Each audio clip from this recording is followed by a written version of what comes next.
The parking lot outside the Meridian Hotel was full of cars that cost more than most people's annual salary. I sat in my 12-year-old Ford F-150, the one with the cracked dashboard and the passenger window that sticks halfway, watching valets in black vests jog back and forth between a line of BMWs and Audis. I checked my watch. 6:47. The reception started at 7. I reached into my jacket and pulled out the envelope. Thick, cream-colored, sealed with a small gold clasp. I'd carried it for 3 weeks, waiting for the right moment to hand it over. Inside was a signed letter of intent, my commitment to transfer full ownership of the Callaway industrial property on Route 9. 42 acres of commercial land I'd spent 30 years paying off, appraised last spring at $4.1 million. My son had asked for it as collateral to finalize his business partnership deal. I'd said yes. I always said yes. I tucked the envelope back into my breast pocket, adjusted the collar of my dress shirt, the blue one, not the gray, and stepped out of the truck. A valet glanced at my vehicle and then looked away without offering to park it. I walked to the entrance alone. The ballroom inside the Meridian was everything my son had described when he called me 2 months ago. His voice tight with barely contained excitement. "Dad, this is it. This is the one that changes everything." Crystal chandeliers, round tables with white linen, a small stage at the far end with a podium and a banner that read Callaway and Marsh Development Group Launch Night. My name was in that company name. My land was the foundation of everything in this room. I looked at the banner for a long moment, then found a seat near the back. I didn't know many people there. Most were business contacts of my son's men in their late 30s and 40s, dressed in suits that fit the way suits are supposed to fit. A few of their wives stood in clusters near the bar, laughing at something I couldn't hear. I recognized my son's college friend, Marcus, who nodded at me from across the room. And I saw my daughter, Claire, standing near the entrance with her husband, scanning the room with that quiet alertness she's had since she was 9 years old. She spotted me immediately and crossed the room. "Dad."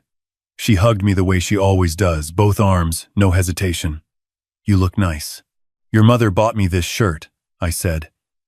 8 years ago." She laughed and sat beside me. Her husband, a quiet man named Dennis who teaches high school history and genuinely seems to enjoy it, shook my hand and took the seat to her left. "Have you talked to your brother yet?" I asked. Something crossed her face. Not quite a frown. More like the expression people make when they're deciding how much to say. "Briefly. He's been running around all day. Stressed. That's understandable. Big night." "It is," she said carefully. I didn't push it. Claire had been warning me for months, in her indirect way, about the direction things were heading with her brother. Small comments. "He's under a lot of pressure, Dad. He listens to her more than anyone right now." The her she meant was my daughter-in-law, a woman I'll call by her role rather than her name, because that's all she ever was to me in the end. My daughter-in-law. And later, the architect of my humiliation.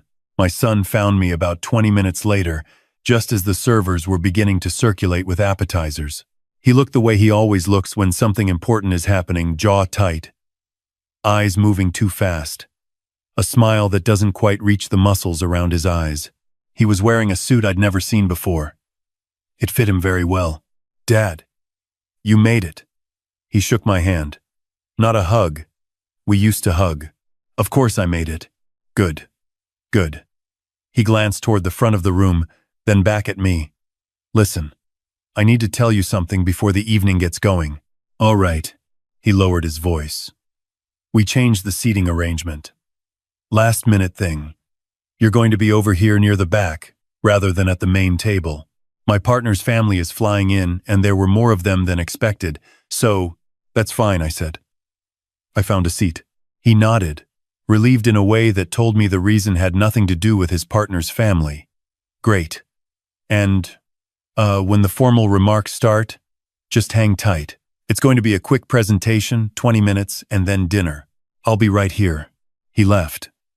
Claire, who had heard all of it, said nothing. She just put her hand briefly on my forearm and then looked away. My daughter-in-law appeared about 10 minutes before the program started. She came from the direction of the main table, moving with the purposeful energy of someone who has planned every detail of an event and is conducting a final inspection. She was dressed in a dark red gown, and she wore it with the kind of confidence that usually takes decades to develop. I'll say that for her. She had presence. She stopped when she reached us. She looked at me the way you look at a piece of furniture that has been placed in the wrong room. "You're here," she said. "I am," I said. She glanced at Claire, then back at me. "I actually needed to speak with you about something." Her voice was low, controlled. "I wasn't sure you'd come tonight, honestly, given everything. I didn't know what everything meant." I let her continue. "The thing is," she said, "tonight is very important for the firm's image. We have institutional investors in that room, people from Hargrove Capital, 2 board members from Stanton Group. These are not," she paused, tilting her head, "slightly casual relationships. First impressions are everything in this business." I waited. "Your presence here, at the back like this, it's fine. But I need you to understand that you won't be acknowledged during the remarks. Your son and I discussed it, bringing up the family angle, the whole 'my father gave me land' story. It reads as small. These people are sophisticated. They don't respond to sentiment." I looked at her for a moment. Then I said, "I understand." She seemed slightly disappointed that I hadn't argued. "Good. Just enjoy the dinner. The salmon is excellent." She turned and walked back toward the main table. Claire said very quietly, "Dad." "I'm fine," I said. The program started at 7:30. My son took the podium looking polished and certain, and I watched him the way I've watched him his entire life, with a specific kind of love that doesn't require anything back. He spoke for 18 minutes about market vision and vertical integration and community-centered development. He was good. He's always been good at standing in a room and making people believe in him. I taught him that, though I suspect he doesn't think about it that way anymore. He did not mention me. Not once. When he said, "And none of this would be possible without the foundation we built together," he gestured to my daughter-in-law, who stood and acknowledged the applause with a small, elegant nod. The foundation. My 42 acres. My 30 years. I sat in the back of the Meridian Hotel ballroom, and I felt something shift in my chest. Not anger. Anger is hot and fast, and I've never been built for it. This was something slower, something that had been building for a very long time, finally reaching the temperature at which it becomes permanent. After the applause settled and people began moving toward the dinner tables, my daughter-in-law returned. She had someone with her this time, a tall man in his 50s I didn't recognize. Silver hair. The particular posture of someone accustomed to being the most important person in whatever room he occupies. "I need you to step out," she said to me. I looked up at her. "For the dinner portion. Richard and his team are going to be seated in this section, and we don't have enough chairs for—" "You're asking me to leave," I said. She met my eyes without blinking. "I'm asking you to give us the space we need for the people who are making this deal possible. You've had dinner. You can take your truck, and there's a good diner on Route 12. They're open late." The silver-haired man, Richard, had the decency to look somewhere else. I looked past my daughter-in-law to where Claire was standing. My daughter's face had gone very still, the way it does when she's deciding how to respond to something. Her husband, Dennis, had his hand on her arm. In the background, my son was shaking hands with someone near the podium, his back to us. I reached into my breast pocket. I took out the envelope. My daughter-in-law's eyes went to it immediately. She knew what it was. She'd seen it before my son had shown her. I was sure of that. $4.1 million in land, sitting in a cream-colored envelope with a gold clasp. I held it for a moment. Then I said, "You're right. I should go." I unsealed the clasp. I opened the envelope and removed the document inside. My daughter-in-law's expression shifted, something wary entering it, the first crack in her composure all evening. I tore the letter of intent in half, then in half again. The sound was very clean in the air between us. Richard, the silver-haired man, turned to look. A woman at a nearby table stopped mid-sentence. My daughter-in-law said, "What are you?" "I'm removing the foundation," I said quietly. "Have a wonderful evening." I set the pieces of the document on the table, straightened my jacket, and walked toward the exit. I heard my daughter-in-law say something sharp and low behind me, and then I heard Claire say, "Don't," and I didn't look back. The parking lot was quieter than it had been an hour earlier. The same valet who'd ignored my truck was now standing near the entrance, smoking a cigarette. He watched me walk to my F-150 without expression. I got in, sat for a moment with my hands on the wheel, and then I drove home. My house is on the same land my father built on. 4 acres. Nothing fancy. A 2-story frame house with a barn I converted into a workshop 20 years ago. I'd lived there alone since my wife Carol passed. 6 years ago, September. Carol would have known exactly what to say about tonight. She had a clarity I never quite matched.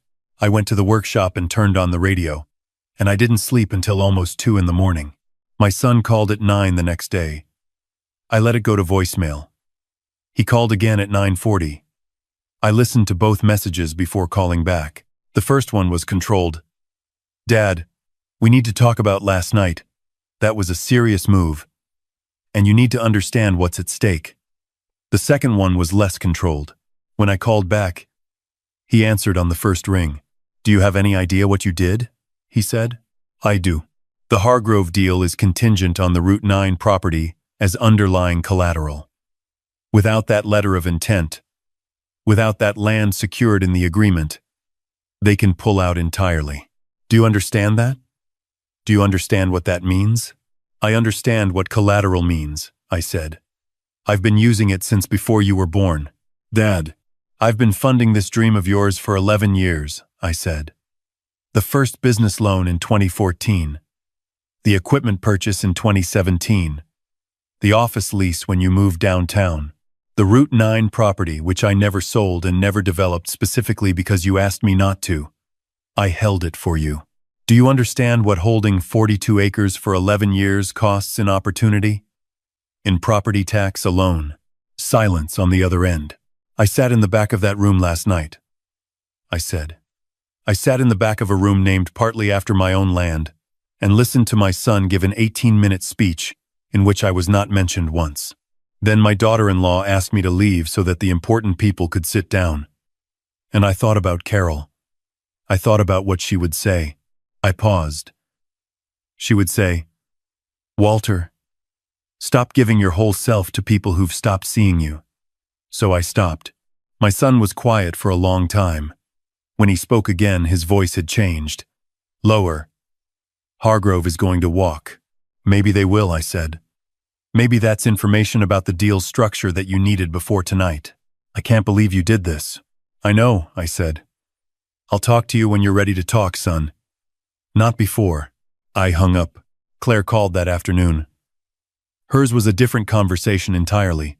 'Dad, I need you to know that I've been trying to tell him for 2 years. Her voice was careful, but something underneath it had loosened, like a knot finally released. "About the way she talks to you. About how you've been treated. He's in a place where he can't hear it." "I know. What are you going to do about the land?" "Nothing immediately. It's mine. I'll decide what to do with it on my own timeline. He's going to come to you. When the deal falls through, he'll come. He might. What will you say?" I thought about it. "I don't know yet. I think I need some time to figure that out." Claire was quiet for a moment. "Are you okay, Dad?" "Yeah," I said. "Surprisingly, I am." Hargrove Capital withdrew from the partnership 3 weeks later. I found out not from my son but from Marcus, his college friend, who called me out of what I can only describe as a combination of loyalty and guilt. "I was there, Mr. Calloway. I saw what happened. I want you to know that a few of us, we saw it. The deal collapse had a cascading effect, the way these things do when a structure has been built on a single load-bearing assumption. The Marsh half of the partnership, a man named Derek Marsh, who I'd met twice and never quite trusted, exercised an exit clause and dissolved the entity. My son's firm was left holding 2 active contracts and no capitalization to fulfill them. By December, he'd laid off 4 of his 6 employees. My daughter-in-law called me in November. I was in the workshop when the phone rang, sanding a walnut tabletop I'd been working on for a neighbor. I almost didn't answer, but I did. She didn't say hello. She said, "How could you do this to your own family?" I kept sanding. The rhythm of it helped me think. "Hello," I said. "You destroyed everything he built. You know that. You took 11 years of work, and you burned it down because your feelings were hurt at a party." I set the sandpaper down. "I want to ask you something," I said, "and I'd like an honest answer, though I won't require it." She said nothing. "When you told me to leave that room, did you think about what you were doing? Or did it just seem like the efficient solution to a logistical problem?" "It was a logistical problem," she said. "That's all it was. That's what I thought." I picked the sandpaper back up. "My answer to your question is, I didn't do this to my family. Your husband is my family. You made a choice, a long time ago, to treat the people who didn't fit your vision of success as logistical problems. That choice had a cost. I just stopped absorbing it." She hung up. My son came to the house in the second week of December. He drove up the long gravel driveway on a Tuesday morning and sat in his car for several minutes before coming to the door. I watched him from the workshop window. He was thinner than I'd seen him in years. He looked like he'd been sleeping badly. I made coffee, and we sat at the kitchen table. The same table where he'd done homework every night from age 7 until he left for college. The same table where Carol and I had sat across from him and listened to his plans, his ideas, his certainty about the future. He wrapped both hands around the mug and looked at the table rather than at me. "I should have walked you down the aisle at that event," he said. The phrase came out odd, sideways, like he'd been rehearsing a different version of it for weeks, and this was what emerged. "I mean, I should have stood up there and said your name, told them what you did, what you gave." I drank my coffee. She told me it would look small, that the investors didn't respond to that kind of story.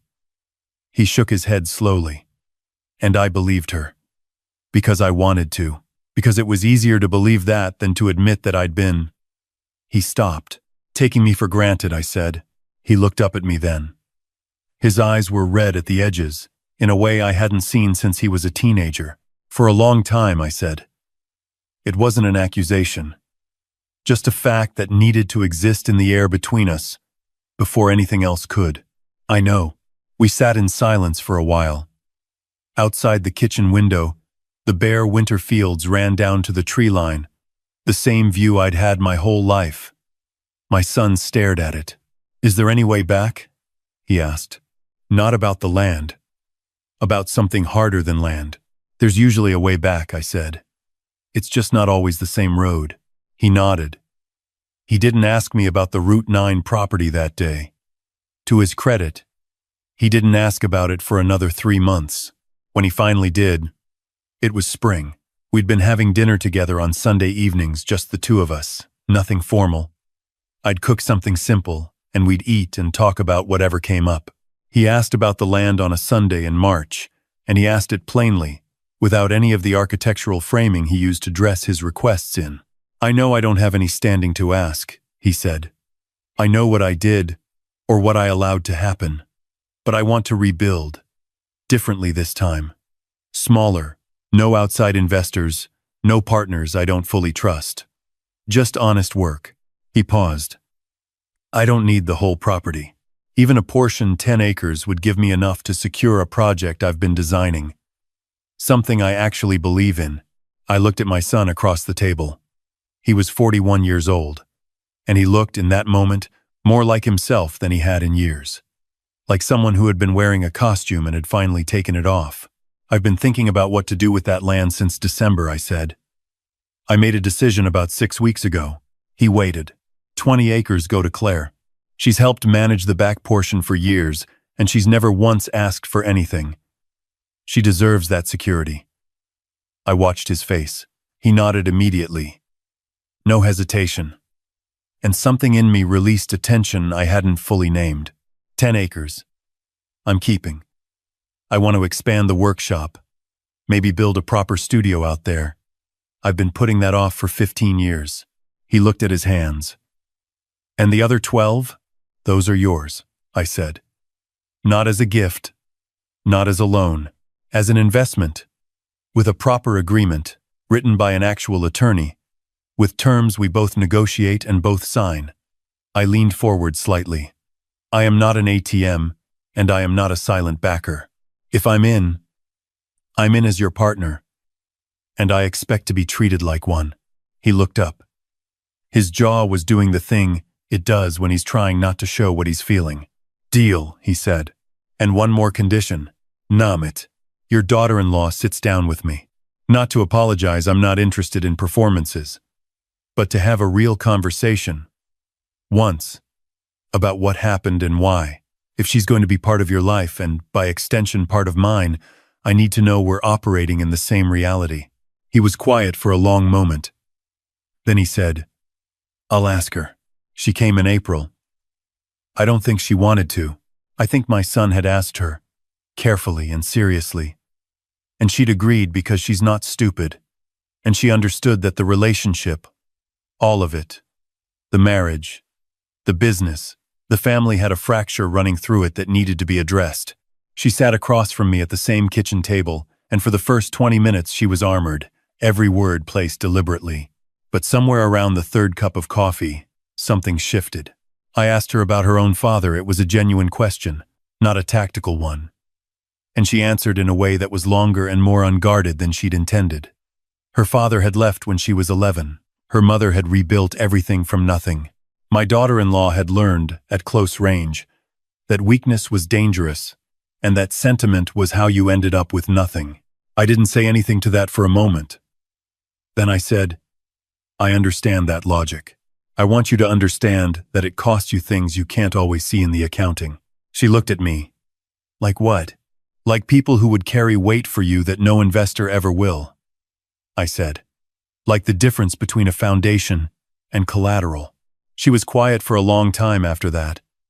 When she left, she didn't hug me and I didn't expect her to. But she stopped at the door and looked back and said, I'll do better. I believed her enough to try.